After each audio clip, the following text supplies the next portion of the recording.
les ABAC et l'orientation post-bac, donc à quoi sert ce double diplôme? Donc je pense que si vous avez écouté les chapitres précédents, vous avez compris que le but des ABAC, ce n'est pas seulement d'acquérir un niveau de langue, d'acquérir une double culture.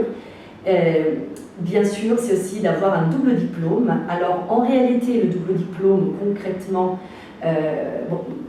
puisque le baccalauréat français est valide en Italie, n'a pas de prime abord une importance phénoménale, et surtout que la plupart de nos élèves ne font pas leurs études immédiatement en post-bac en Italie.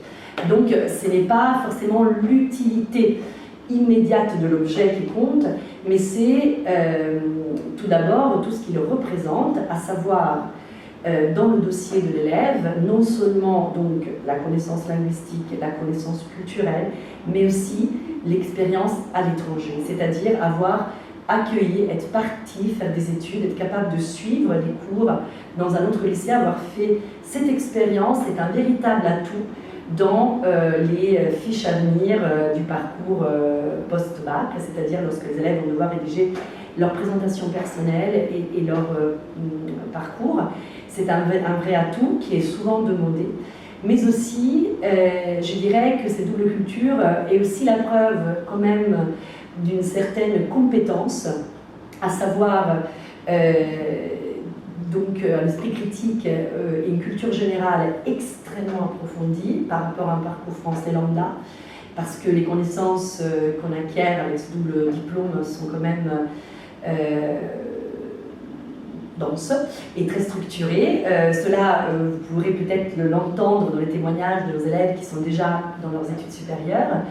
Et ce bagage, donc, un esprit critique, une manière de penser double, de penser, savoir penser en mode relatif et avec des différentes approches, cela est un atout indéniable. Et le type d'exercice que nous faisons dans l'étude de documents comparaison littéraire, eh bien, c'est un exercice qui s'apparente beaucoup à des exercices universitaires, et donc nos élèves ne sont pas dépaysés.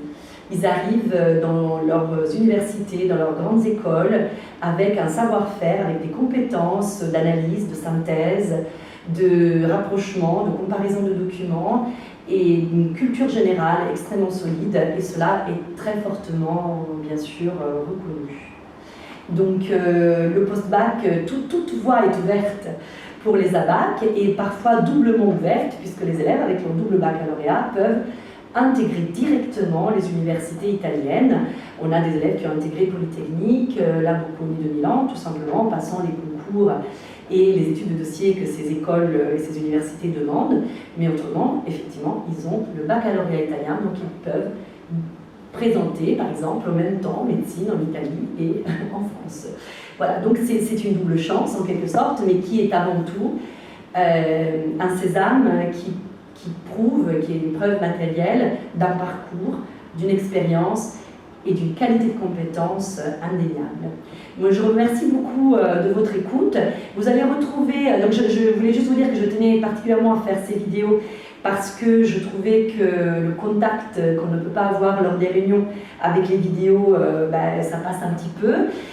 Bien sûr, je suis désolée si par moment vous avez l'impression que c'était un petit peu confus, je m'en excuse.